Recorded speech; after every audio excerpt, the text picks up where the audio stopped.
Like a mirage in southern Sudan, a single barge carries hope and renewal. It's still a shaky peace. Even so, for the people who've fled the war, it's time to end decades of fear by reclaiming their home.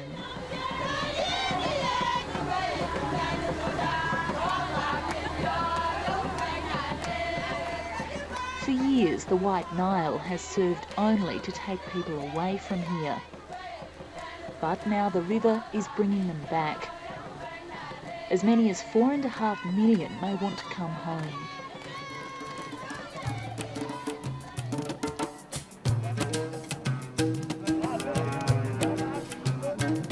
Sudan is the biggest country in Africa, and it's riddled with complex conflicts.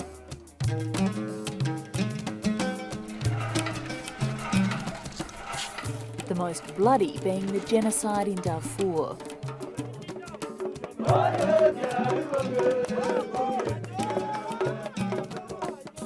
Here in the south, the picture is more positive.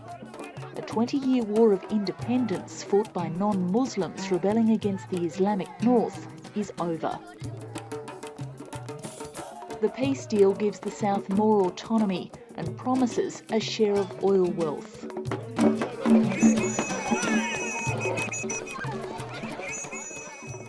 I want a Sudan that is an open society, a democratic society, a pluralistic society. It will not be for dominance of one group over another.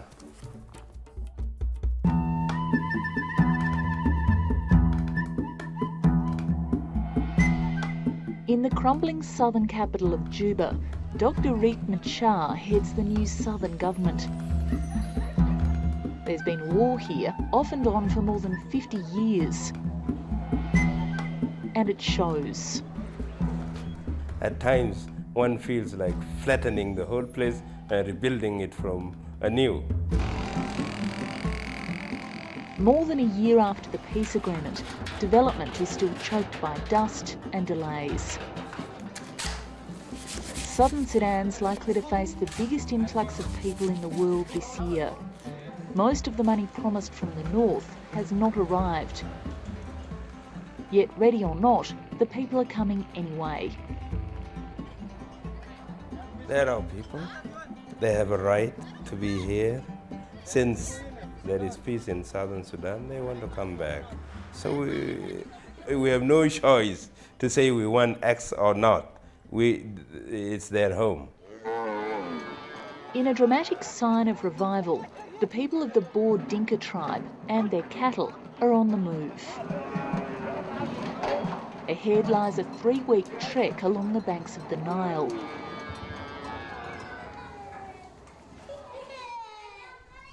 While the men are skirting the minefields, women, children and the aged endure a wretched resettlement camp where the temperatures are crippling 45 degrees.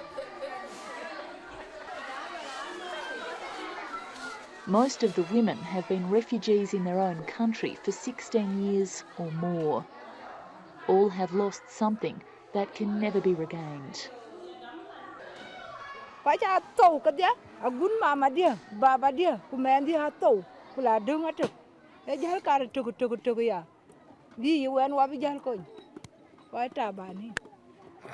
Martha Ayen and 4,500 others have been waiting at Lologo camp for 2 months.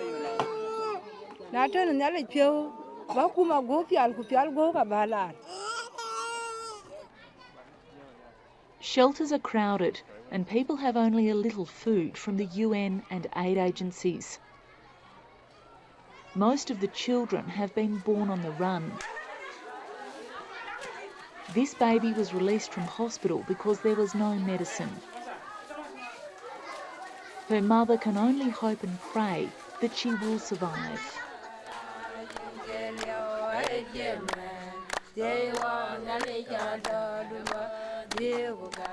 Martha and her children will be on the next boat, but she's uncertain what she'll find. Chana bor. Achika kakere lo ikia kuma jiga yena na le ba pio miara re. Ai ba uma go pial ku ba cham runga la tem bakan yin piat yo moto to pe jen jal windi jal yo ku jal ni ku mutu le yuen nyali.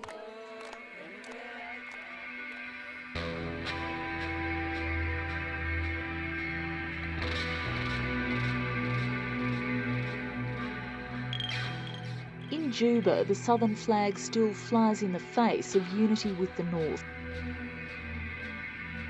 Last July, former rebel leader John Garang was killed in a mysterious helicopter crash.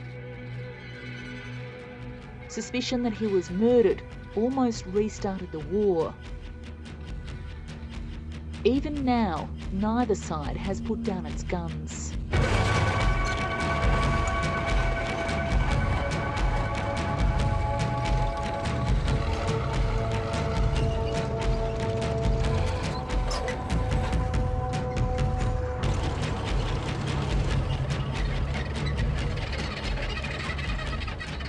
The former rebels of the Sudan People's Liberation Army are more than willing to roll out their tanks for us.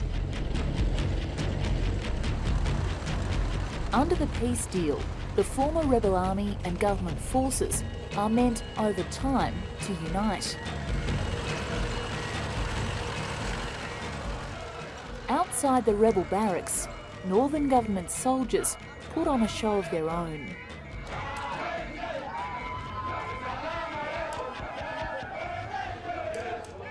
There are struggles. People who have been enemies, who met only in the battlefields or in forums, negotiating bitterly, working together. It's not easy, it takes time.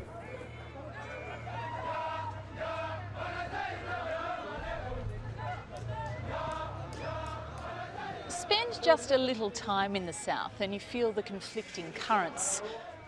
Optimism for building a new life, including schools, roads, hospitals, and a sense of community. If the South could get a fair share of the oil wealth, it could be an African success story. But the former rebel leaders who run southern Sudan know that the future is not in their hands alone. The hardline Islamic government to the north still holds the power.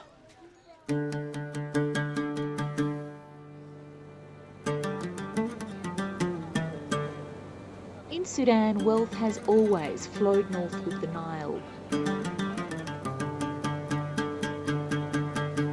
For centuries, the Arabs of the north have raided the fertile south for slaves, ivory, and more recently, oil. At the confluence of the Blue and White Nile rivers lies the result of those riches, Sudan's capital, Khartoum.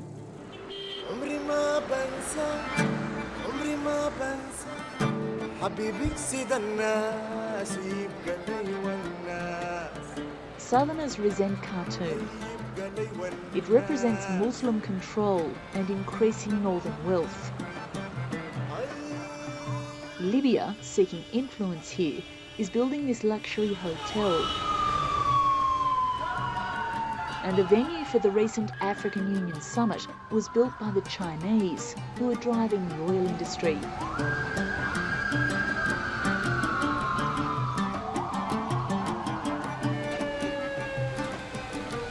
The summit brought together a few democrats and rather too many despots.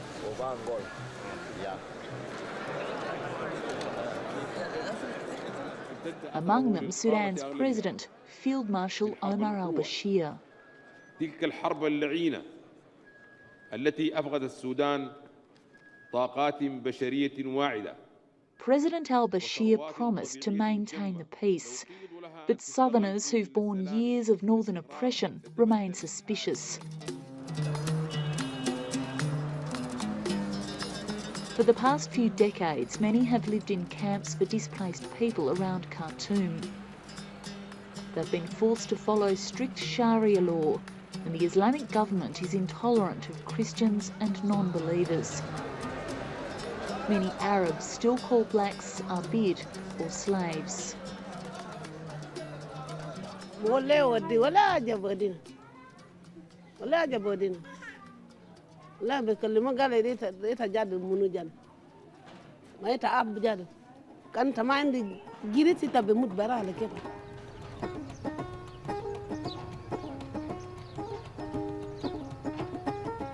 A few hours from Khartoum, Kosti is the departure point for southerners heading home.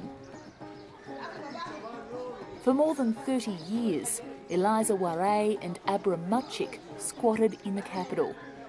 There, they say, they were treated like animals.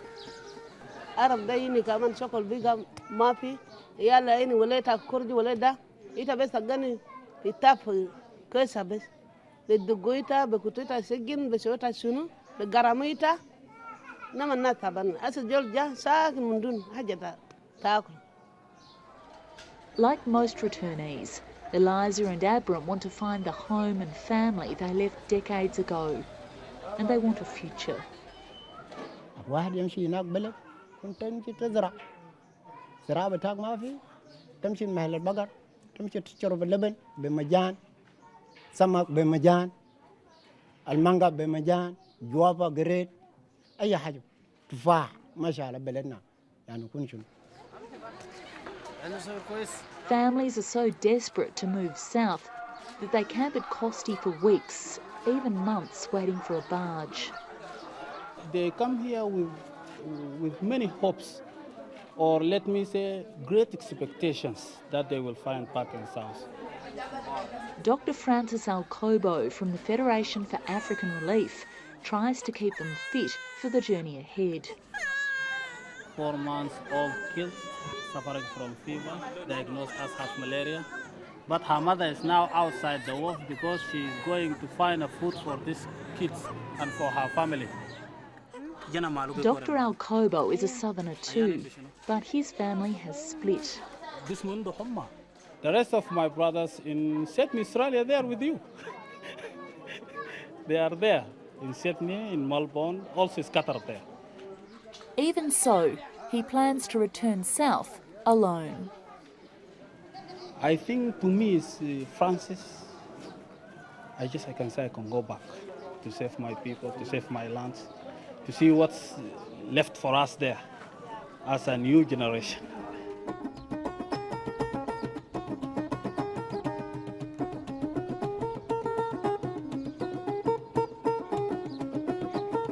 While many wait for river transport, we bypass the ancient barges and take the road.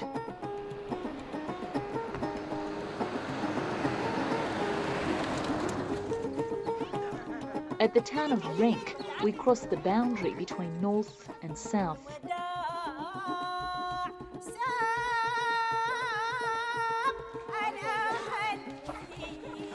To a degree, the war was a religious conflict.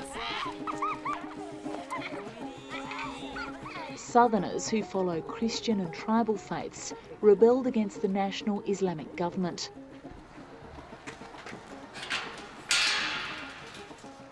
Bishop Daniel Deng Bull is building a new Anglican cathedral to accommodate his growing congregation.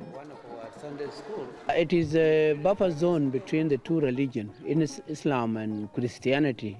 They meet here, and they are struggling for their own propagation. Do you see this as a battle between Christianity and Islam? We are not fighting against in Islam. We are just trying to win people to Christ. So we are not fighting them. And they are also struggling to win people to Muhammad. The bishop's been a long-time critic of the government, and that hasn't changed with the end of the war. It is actually the government in the north, because they politicize the Islamization. The government in the north made it as a point that you have to be forced to become a Muslim. So when you try to force a religion on people, I don't think that it will be acceptable to anybody without accepting it by heart. Religion is not the only issue creating continuing tension. The other is the exploitation of oil and gas. People are quite suspicious in the south, and the government should do more to take away that suspicion, because one of the important agreements was that 50% of the oil income and the oil resources would go to the south. Khartoum vows that it is already paying its half share of oil revenue under the peace deal. The Southern Sudan government rejects the claim. Well, oil is key. It's key because it is the major resource of the whole Sudan now for getting revenue. So it is key, yes. Well, how much revenue have you had? Very little. The North-South talks. The UN's Jan Pronk says the reason for the confusion is an utter lack of transparency on the part of the national government. Firstly, nobody knows exactly how much oil has been produced last year. There's no agreement on the price per barrel. Now, if you don't know the quantity and the price, you don't know the income, and you don't know what 50% is. Bishop Daniel Deng Bull says the national government's colluding with foreign oil companies to the detriment of its own people. This village is called Paloch. Paloch is one of the some of the villages which has been destroyed when the company came to take away the people, and the security wanted to take them away by force. But you could see around here so many installations of the oil field. So there are wells inside the town here, and they want these people to go away, but they are saying we cannot go away without building another village for us, a nice one. Villagers have been ordered to vacate the land so that a company jointly owned by the Khartoum government and a Chinese firm can drill for oil. Community leader James Malou returned to Paloch only a year ago, just after the peace deal was signed.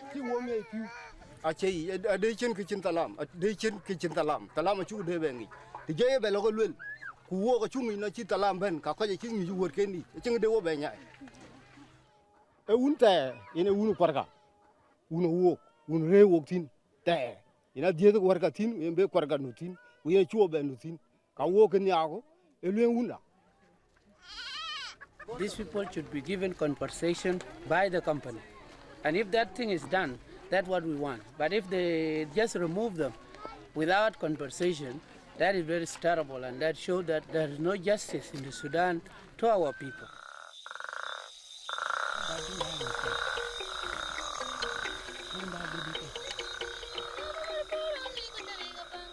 For many southern Sudanese, justice means compensation, oil money to build better homes, and ultimately a new society.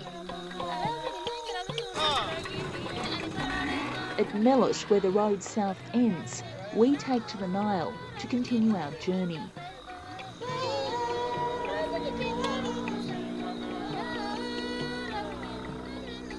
It looks like a tropical paradise, but in truth it's one of the least developed places on the globe. Malaria and waterborne diseases are rife here. There are virtually no schools or hospitals, and in these most fertile of lands, people are going hungry.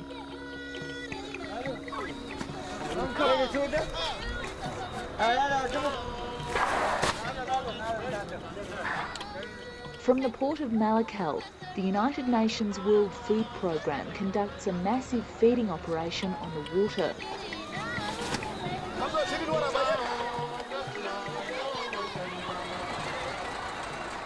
Already at least 2 million southerners are entirely dependent on food aid.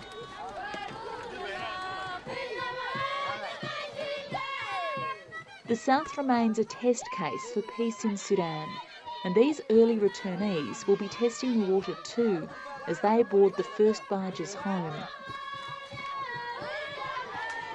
Under the peace deal, they can choose to separate from the north at a referendum.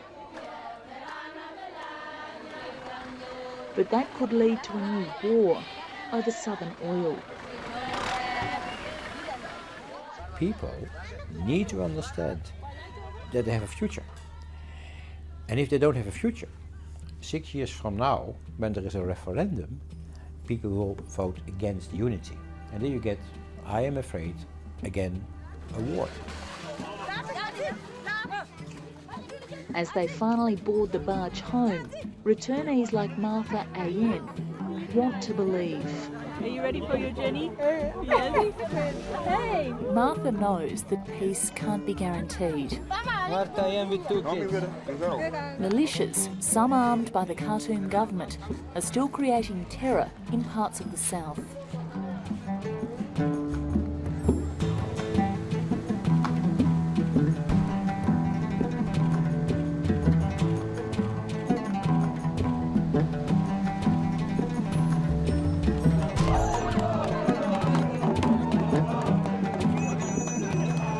This is where Martha Ayen wants to return, the Dinka homeland around Bor.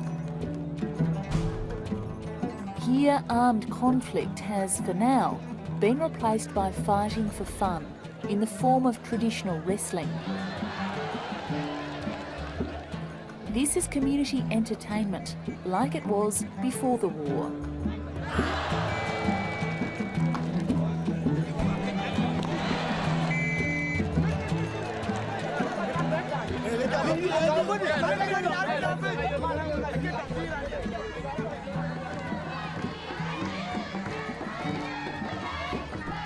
It's been a 40-hour journey along the Nile from Juba to Bor. For Martha Ayen, it's the final leg of a 16-year quest to get home.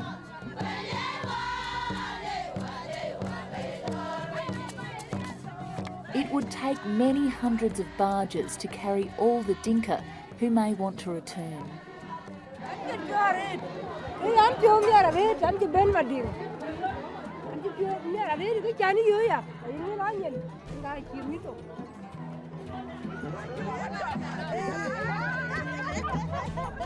All of these families will be starting again with nothing, yet they do it with joy and hope.